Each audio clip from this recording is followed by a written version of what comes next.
안녕하세요. 수서도행교회 정남 목사입니다. 오늘도 이렇게 주의 말씀을 함께 나누는 자리 가운데 나오신 우리 모든 말씀 동행 식구들 주님의 이름으로 축복합니다. 하나님께서 우리의 말씀을 향한 갈급함을 이렇게 우리에게 허락하셨는데요. 이 말씀에 대한 이 갈급함을 주님의 말씀의 어떤 이 생명수로 귀하게 또 시원하게 해갈하여 주실 줄을 믿습니다. 오늘도 우리가 십계명을 함께 바라볼 텐데요. 생각해 나아갈 텐데요.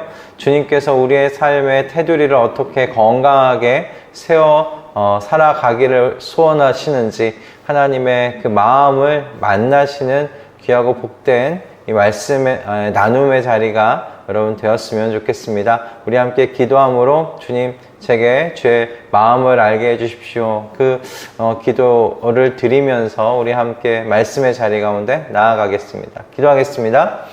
하나님, 오늘도 주님께서 주신 십계명의 말씀을 함께 나누어 보고자 합니다.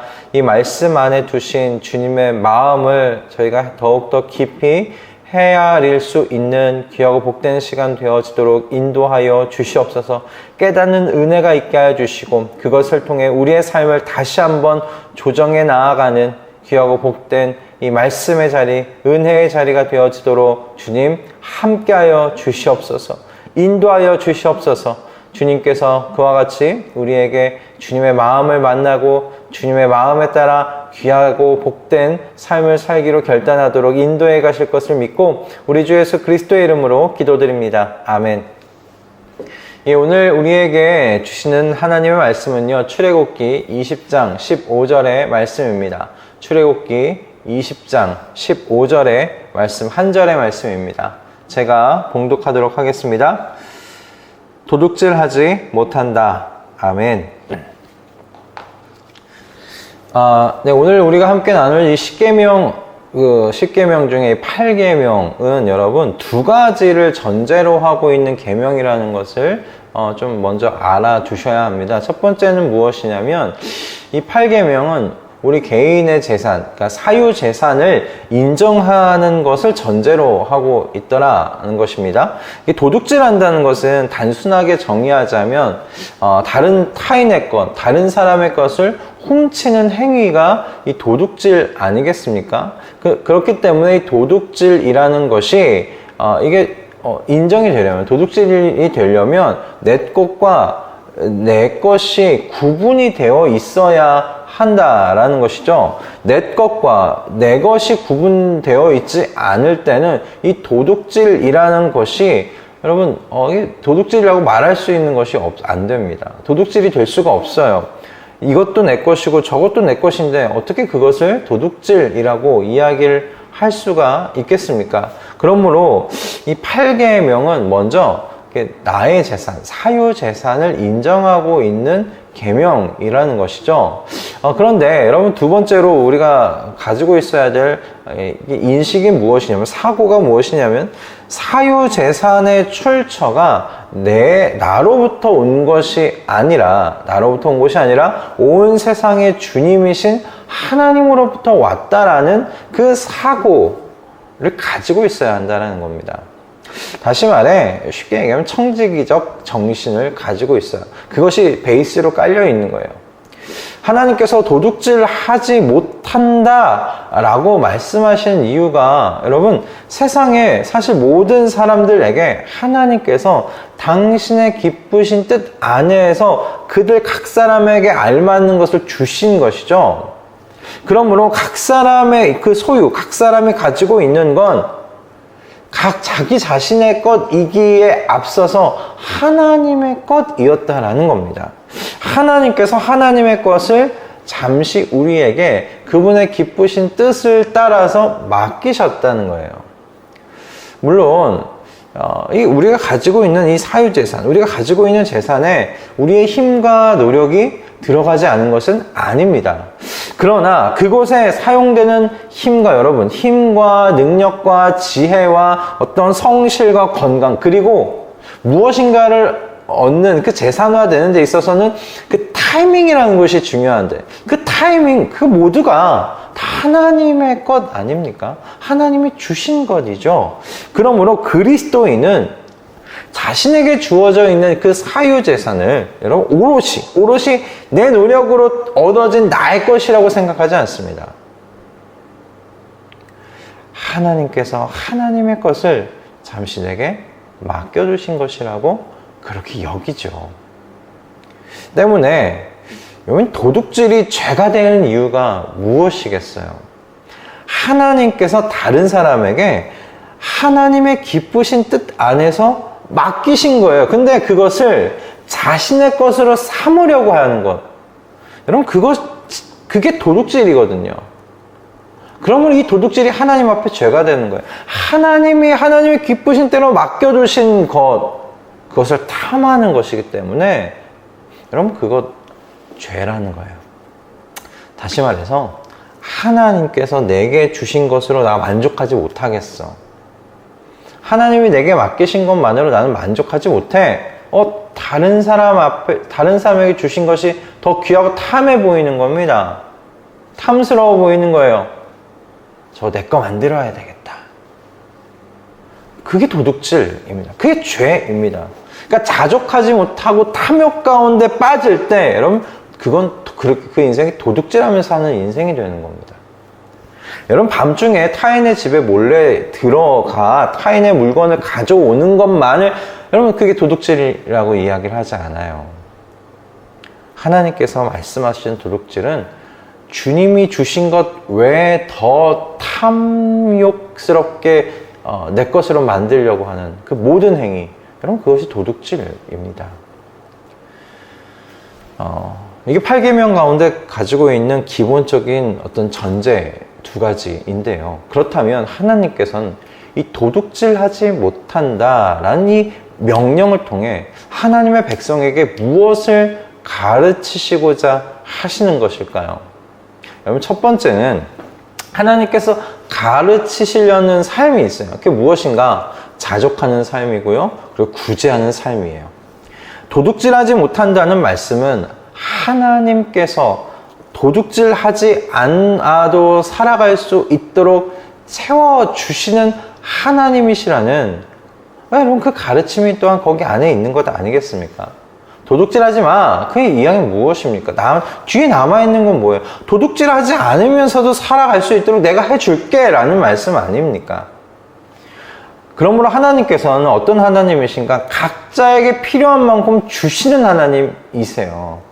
때문에 이 하나님에 대한 신뢰를 갖는 하나님의 백성은요, 여러분, 자신에게 주신 것에 자족하는 거예요. 이게 지금 내게 주신 이만큼이 하나님께서 내게 그 기쁘신 뜻 가운데서 주신 재산이구나 생각하는 것이죠. 그러니까 그 안에서 멈추는 거예요. 탐욕을 내지 않고 내게 주신 것에 만족하는 거예요. 그러면 하나님께서 내게 주신 것에 만족하면서 자족하면서 여러분, 그렇게 또 살아가면 되는 것일까요? 자족으로 멈추면 되는 것일까요? 나와 하나님 사이의 이 관계, 이 안에서만 생각하면서 살면 되는 걸까요? 아닙니다. 그렇지 않아요. 신명기 15장 11절의 말씀에 이런 말씀이 기록되어 있습니다. 당신들은 반드시 손을 뻗어 당신들의 땅에서 사는 가난하고 궁핍한 동족을 도와주십시오. 그렇다고 하여 당신들이 사는 땅에 가난한 사람이 없어지지는 않겠지만 이것은 내가 당신들에게 내리는 명령입니다. 하나님께서 주신 말씀이에요. 이 말씀이 무슨 의미입니까? 구제하는 삶을 살라고 지금 말씀하시는 겁니다. 그럼 좀 이상하지 않습니까? 구제하는 것을 명령하시다니요. 구제하는 건 우리의 마음이 내키면 하는 건 아닙니까? 내가 쓰고 남은 것이 있으면 이거 가지고 구제해야 되겠다 하는 거 아닙니까? 근데 왜 하나님께서 여기서 이것은 내가 당신들에게 내리는 명령입니다 라고 말씀하시면서 이 구제를 명령하고 계실까요? 여러분, 가난하고 이 궁핍한 동족은 어떤 유혹 가운데 처해 있게 되냐면 타인의 것에 욕심낼 수 있는 유혹 가운데 처할 수 있는 가능성이 매우 커요. 매우 높아요. 그러니 이 구제, 함으로 동족의 어려운 것을 채워주라고 하신 이 하나님의 말씀은요, 나의 동족과 가족이 하나님께서 주신 이 8계명, 이 도둑질하지 못한다라는 이 말씀을 어길 수 있는 이 심각한 상황 속에 거하지 않도록 손을 뻗어 도와주라는 말씀인 거예요. 그 죄의 유혹 가운데, 죄의 상황 가운데 나아갈 수 있는 그 삶을 구원해내라 라는 말씀이에요. 끄집어내라 라는 말씀이에요. 여러분, 이와 같은 말씀을 토대로 생각해 볼 때 8계명에 도둑질하지 못한다 라는 이 말씀은 내 자신에게 자족하라고 주시는 말씀이면서 동시에 나의 형제와 자매들이 도둑질해야 하는 상황 속에 놓이지 않도록, 그런 유혹 속에 빠져 살지 않도록 도와주라는 나의 이웃으로서 형제와 자매들을 향한 적극적인 말씀인 거죠. 다시 그래서 정리하자면 도둑질하지 못한다라는 이 8계명의 말씀은 하나님께서 주신 것에 자족할 뿐만 아니라 형제와 자매가 타인의 것을 탐낼 수밖에 없는 상황과 그 유혹에 빠지지 않도록 돌봐주라는 하나님의 명령이시다라는 겁니다. 두 번째는 여러분 무엇이냐면, 남의 것을, 타인의 것을 도둑질하지 못한다라고 하신 이 말씀은 타인의 것을 탐하지 말고 뭘 하냐? 노동해라, 일해라 라고 가르치시는 겁니다. 도둑질을 한다는 것은 무엇을 의미하면, 또 그 안에 무엇이 담겨 있습니까? 열심히 일해서 자신의 필요와 자신의 욕구를 채우려 하기보다 무엇이에요? 일하지 않고 좀 쉽게 얻겠다는 마음이죠. 거저 얻겠다는 그런 마음입니다. 그 마음 자체가 이게 도둑질이에요. 그러므로 여러분, 도둑질하지 말라는 이 말씀을 적극적으로 실천하는 가장 바람직한 것은 무엇입니까? 자기의 손으로 일하는 거예요. 자기의 손으로 노동하는 거예요. 그래서 그렇게 수고하면서 내 삶을 영위하여 가는 것, 이것이 이 도둑질하지 못한다라는 이 말씀을 적극적으로 실천하는 삶의 모습인 거죠.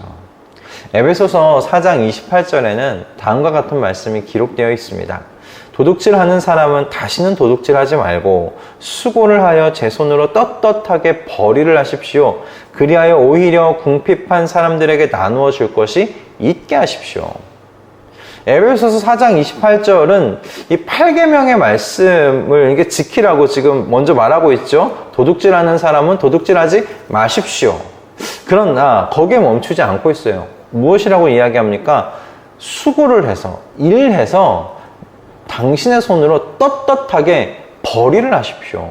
그것으로 당신의 필요와 욕구를 채우라고 이야기를 하고 있습니다. 그렇게 가르치고 있어요. 그런데 거기서 멈춘 것이 아니에요. 당신의 필요와 당신의 욕구를 채우라고만 말씀하시는 것이 아니라, 왜 노동하라고 말씀하면 그리해서 오히려 궁핍한 사람들에게 나누어 줄 것이 있게 하십시오 이야기합니다. 나누어 줄 것이 있는 삶을 살기 위해 일하라고 이야기하는 거예요. 노동하라고 이야기를 하고 있는 겁니다. 그래서 궁핍한 사람들이 타인의 것을 훔치지 않아도 살 수 있도록, 그들이 그 도둑질하는 죄에 빠져 살지 않도록 그 죄의 유혹에서 건져내십시오. 지금 그렇게 가르치고 있는 겁니다. 여러분, 그러므로 이 도둑질하지 못한다라는 이 8계명의 말씀은 하나님의 백성들은 성실하게 노동하면서 그렇게 살아가야 하며, 또 동시에 그 노동의 대가를 통해 나의 필요만 채울 것이 아니라 그 노동의 대가를 통해 궁핍한 이웃들이 죄에 빠지지 않도록 도와주는 인생을 살게 하시는데 있더라는 겁니다. 이렇게 살면 얼마나 아름답고 풍성한 그런 살 수 있지 않겠습니까? 이렇게 살면 그런 아름답고 풍성한 삶을 살게 될 것 같아요. 하나님께서는 십계명을 통해서 또 이 8계명의 말씀을 통해서 하나님의 백성들이 아름답고 풍성한 삶을 살기를 원하시는 하나님이시라는 사실을 좀 이렇게 마음에 더 깊이 깨닫고 알아가게 되는 것 같습니다. 여러분, 도둑질은 이 탐욕의 결과물입니다. 탐욕의 결과물이에요. 하나님께서 주신 것에 나 만족하지 못하겠다. 난 그러니 타인에게 주신 것 내 것으로 삼아야 되겠다. 그 탐욕의 결과가 도둑질입니다. 그리고 그렇게 살면 어떤 일이 벌어지겠어요? 탐욕대로 살아가면 나의 탐욕은 그러므로 누군가의 궁핍을 낳아요. 그렇게 궁핍을 낳는 거예요. 누군가 타인의 궁핍을 낳아요. 그리고 그 누군가의 궁핍함 가운데 있게 된 그 사람은 또 어떤 삶을 살게 했어요? 타인의 것을 빼앗아야 그 궁핍함을 피할 수 있는 상황 가운데 놓이게 되는 거예요. 그러니까 그런 악순환의 세상을 만드는 거예요. 어떤 것이요? 탐욕이 그런 세상을 만들어요. 여러분, 탐욕은 내가 스스로 일해서 만들어가는 게 아니에요. 내 것을 그렇게 채우는 것이 아니에요. 누군가의 것을 빼앗는 거예요. 타인에게 주신 하나님께서 타인에게 주신 것을 빼앗는 거예요. 그러면 그 빼앗김을 당한 그 사람은 궁핍한 가운데 있게 되죠. 그럴 때 그 사람은 어떤 또 삶을 살겠어요? 빼앗겼으니 나도 누구의 것을 빼앗는 것이죠. 그런 악순환의 세상이 벌어져요. 군대에 있을 때 그런 일이 있었어요. 군대에서는 이제 보급품이라는 걸 받아요. 양말도 받고 속옷도 받고 이렇게 다 받아요. 근데 그래서 거기서 이제 이름을 쓰는데 누군가가 그걸 잃어버리는 순간 이 보급품이 다 있는지를 확인받거든요. 다른 사람의 것 중에 이름이 적혀져 있지 않은 것을 훔쳐와요. 그래서 혼나지 않으려고 훔쳐와서 자기 이름을 써놓고 이렇게 채워넣는 거예요. 그럼 어떻게 돼요? 이 사람이 지금 하나가 모자라지는 거예요. 누가 훔쳐간 거죠. 어떻게 하겠어요? 또 누구의 것에 이름이 적혀 있지 않은 걸 찾는 거예요. 그래서 그걸 다시 훔쳐서 자기 것을 채워요. 그 악순환이 벌어지는 거예요. 여러분, 하나님이 디자인하신 세상은 그런 세상이 아니지 않습니까? 하나님께서는 우리로 일하게 하시고 그 일을 통해 우리에게 각자 필요한 것들을 하나님께서 그분의 기쁘신 뜻 안에서 주십니다. 일이라는 통로를 통해서 하나님께서 우리에게 필요한 것들을 주세요. 그러나 하나님께서는 하나님의 백성들이 그렇게 자기만을 위하여 살도록 하지 않으세요. 그냥 자족에 멈춰 살지 않도록 하시고 구제의 명령을 통해서 궁핍한 형제와 자매들이 타인의 것을 욕심내지 않고 자족하면서 살아갈 수 있도록 그렇게 돕고 사는 아름답고 풍성한 삶을 살도록 그렇게 이 8계명의 말씀을 통해 가르치고 계시더라는 겁니다. 여러분, 8계명에 주신 하나님 아버지의 마음을 여러분 이제 알고 이 하나님의 마음 안에서 삶을 살아가기를 우리 함께 결단하였으면 합니다. 하나님께서 우리의 삶을 충만하게 채우셔서 나의 쓸 것과 그리고 이웃의 쓸 것을 있게 하여 주실 줄을 믿습니다. 여러분, 그 마음을 가지고 살아가실 때 하나님께서 그 마음을 또 그 마음에 답해 주시지 아니하시겠습니까? 오늘 하루도 각자의 그 노동의 자리에서 열심히 일하시면서 하나님께서 주신 것에 만족하실 뿐만 아니라 구제의 손길을 여러분 펴셔서 나에게 주신 것을 계수해 보는 타인에게 내 손을 펼치기 위해서 내게 주신 것이 무엇이 있는가 계수해보는 그 부지런함과 그리고 지혜로운 인생길 걸어 나아가시는 우리 말씀동행 식구들 다 되실 수 있기를 주님의 이름으로 축복합니다. 기도하겠습니다. 하나님, 오늘도 이 8계명의 말씀을 통해 우리의 삶의 지혜를 허락해 주셔서 감사합니다. 하나님 아버지의 마음을 알아갈수록 우리의 삶이 더욱더 지혜로워지고 풍요로워지는 것 같습니다. 하나님, 이 8계명에 주신 주님의 마음대로 주님, 저희가 열심히 일을 하며 노동하며 그 일을 통하여 주시는 하나님, 주시는 그 하나님께서 주신 그 모든 것에 우리가 만족하며 자족할 수 있도록 우리의 심령을 이끄실 뿐만 아니라 우리의 손을 펼쳐서 우리 주변에 있는 형제와 자매들의 궁핍함을 체험으로, 또한 그들이 도둑질할 것, 타인의 것을 욕심내지 않으면서 살 수 있는 그 환경을 우리가 또한 만들어 가 줄 수 있는, 또 우리의 인생들 다 될 수 있도록 주님께서 인도하시고 그 마음 가질 수 있도록 주께서 이끌어가 주시옵소서. 그와 같은 풍성하고 아름다운 삶을 살다가 주님 앞에 설 수 있도록 주님 역사하여 주시옵소서. 감사드리며 우리 주 예수 그리스도의 이름으로 기도드립니다. 아멘. 할렐루야.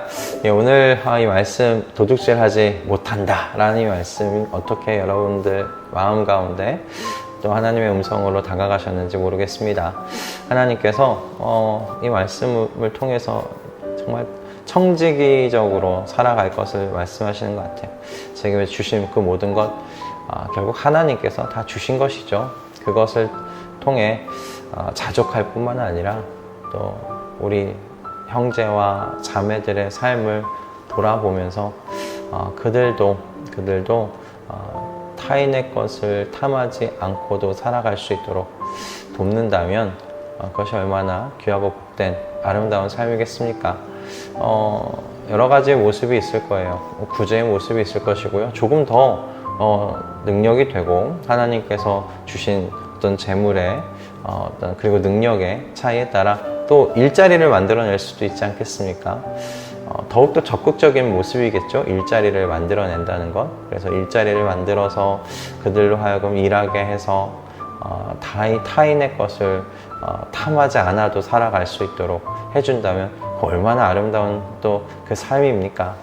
그러한 마음으로 우리가 우리에게 주신 것들 귀하게 사용해 가면서 풍성하고 아름다운 삶의 그 인생길을 걸어갔으면 좋겠습니다. 예, 여러분 오늘 또 이렇게 8계명의 말씀으로 또 한 주 이렇게 정리하게 되는데요. 참 하나님께서 귀하고 복된 말씀을 아침마다 이렇게 주셔서 참 얼마나 감사한지 모르겠습니다. 여러분 오늘 또 주신 말씀 여러분의 인생의 길에 좋은 가이드로 삼아졌으면 좋겠고요. 우리는 월요일 날 또 9계명의 말씀을 가지고 함께 이 자리에서 만나도록 하겠습니다. 여러분 주말인데요. 코로나 조심하시고요. 그리고 예배 때 주님의 깊은 또한 임재를 경험하실 수 있기를 바랍니다. 여러분 월요일 아침에 뵙도록 하겠습니다.